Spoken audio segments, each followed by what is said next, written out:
Hello, good morning, good morning, good morning.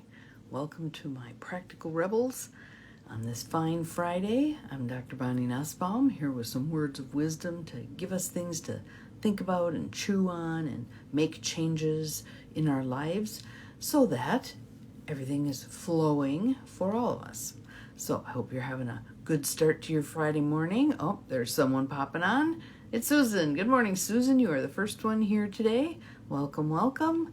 So we'll just get everybody rolling in here. Oh, we're up to 3. That's awesome. Not telling me who's here, but I'm glad you're all here. Angie, good morning. Good morning, good morning. Happy Friday. Welcome, welcome, welcome, all my Practical Rebels. Good morning, Mel. Glad you are here. Good morning, Abigail. Good morning, good morning. Everybody rolling in. All right, as always, good morning, Ruth Ann. Thank you for the sunshine. Let's start with some breathing. Nice deep belly breath. In through the nose, out through the mouth. Make it as big as you can. In through the nose, out through the mouth. One more. Good morning, Cindy. In through the nose, out through the mouth. Good morning, Janine. Welcome. Glad you're all here. This is a good crop of Practical Rebels today. And we have a wonderful card for today. I think you're going to appreciate the sentiment. Wild Offering deck from Tosha Silver. We've seen this repeatedly lately. So apparently the energy of Tosha Silver, her kind of quirky and free advice, is kind of where we're headed in this moment in time. So our card for today, really pretty card. Good morning, Carolyn. Welcome. Glad you are here. Intention. Look at all those butterflies. Isn't that gorgeous? Intention.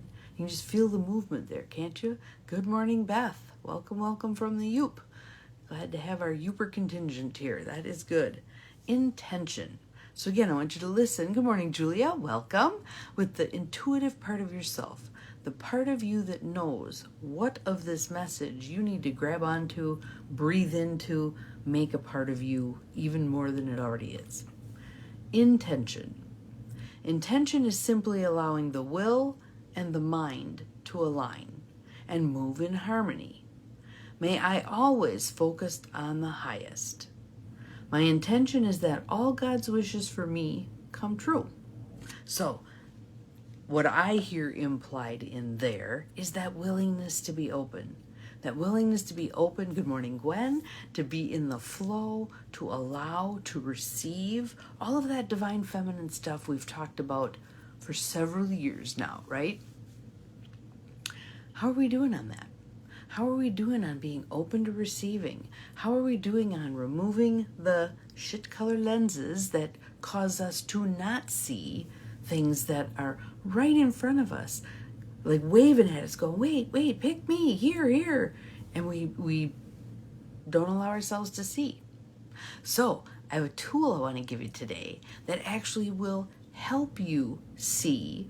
It's kind of a devil's advocate sort of a tool, but I think it will work really well, especially if you're a journaler. It'll work really well to help you kind of clear the fog off the lenses of your psychic eye. So maybe it's up here. So that you can see, so that you can move forward with intention, that conscious choice of here's where I choose to go right now. So this tool is basically asking yourself 3 questions. And I may have shared this already, but always good to revisit stuff, right? And this comes from Keith Cunningham, who is kind of the antithesis of who I usually tap into for wisdom. Old white guy, right? Southerner. Very, very blunt about his opinions. I love him. Amazing guy. Amazing guy. The stuff he knows and how he calls bullshit is fabulous. So there's 3 questions that you're going to ask yourself, a la Keith Cunningham. First question is, what am I missing? What am I missing? So you're calling out your own blind spot. What am I choosing not to see? What's right in front of me, and I'm choosing not to see it. So what am I missing? That's your first question. Second question is, where am I wrong? Where am I wrong? Acknowledging that, of course, we're wrong on some things. We're human, we're going to screw it up, etc. Where am I wrong? So we're looking at our assumptions and we're looking at the stories that we tell ourselves that allow us to feel good about stuff that really isn't that great. So where am I wrong? And the third question is, what do I need to learn? And I have my variation of that we've used for a long time. I wonder what I'm supposed to get out of this. What am I meant to learn here? So what am I meant to learn? So those are your three questions. What am I missing? To tap into that blind spot. Where am I wrong? To look at our assumptions and the story we're telling ourselves. And what do I need to learn? What do I need to learn? And can you see how that last one opened you up? Thank you, Cindy. I appreciate it. Opened you up to receive new information. Because when we're all clogged up in the old stuff, that's the way we've always done it, there's no room for the new to come in. So imagine that when you're like that, you're kind of like a rock in a river. The water ends up going around you, right? It can't flow through you because you're not allowing it. So imagine, again, you're in that river. Maybe watch that rock begin to morph into a sponge that soaks up the water, the energy, the life force, the wisdom that's flowing, has formerly flowed past you, but now can flow through you and you can soak it up. So are you a rock or are you a sponge? Which would you like to be? If you're the rock and you'd prefer to be the sponge, these three questions can help you move in that direction. So that's what we're up to today. We're being curious, we're being dogged in our willingness to look at what's going on here.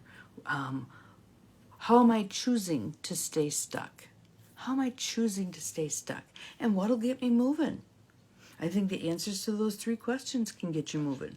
I think making one small decision about something, one of the ones that I agreed to with my coach earlier this week was, I'm going to pick up the phone more. I'm going to make phone calls because I have this thing in my head about, I'm bothering people. Whose responsibility is it whether or not they answer the phone? It's theirs. Why am I taking that on? That's not mine to hold. So I always have preferred to email or text because it feels like it's less intrusive. I'm going to pick up the phone because oftentimes, for me, it's easy to lose stuff in emails. There's so bloody many of them that come in. A phone call, leave a message. They'll get back to you when they're ready. Awesome, right? So that's one that I chose to see, kind of that my question of, what am I pretending not to know? I'm pretending not to know. I was avoiding the phone for fear that I was going to be pestering people, be disrupting them. They get to choose whether or not they answer their phone. So I want to let go of that. I want to let go of that. It hinders my progress on things when I'm not as willing to pick up the phone, but I'll send an email or a text. Those are texts, in some ways they're easier to ignore. Sometimes not, but we'll see. We'll see what happens as I pick up the phone. So yesterday I did. I picked up the phone, left a couple of messages, did not get calls back, but that's okay. That's okay. Yay me for doing what I said I was going to do. So what are you going to do? What are you going to say you're going to do here? What intention would you like to set for your day today? What conscious choice do you want to make for your day today? Because we can live by default. We absolutely can live by default. And pretty soon it's time to get your jammies on and the day is gone. And have you done anything that you really wanted to do or that was very important to you? Yes, don't feel obligated to answer. Absolutely not. This is funny. You guys are going to laugh. I was going to grab my phone and show it to you. It's what I'm recording on. Duh. But that little box was not meant to rule our lives the way it does.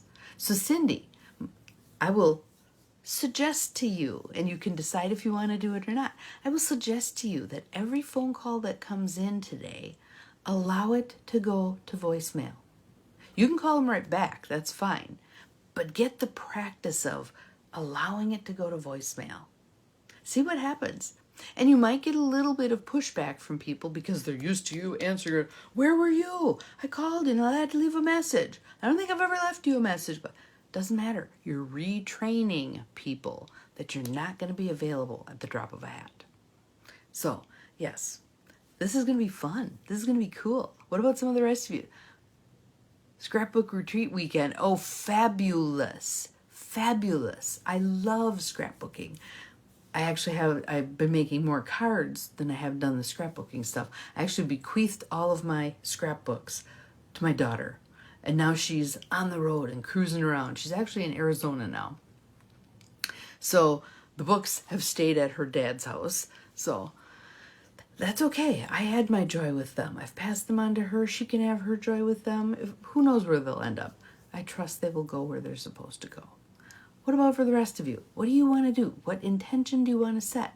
So Gwen, for you, it might be, I want to be fully present, enjoying my friends, laughing, having fun, getting some fresh air, whatever it is, creating beautiful pages.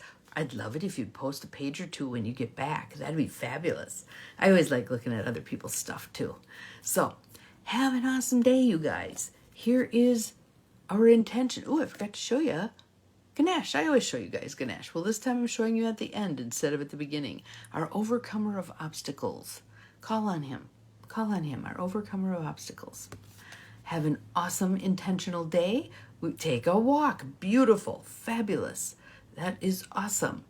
We'll see you again tomorrow. Remember, you're capable of far more than you think you are. Bye-bye.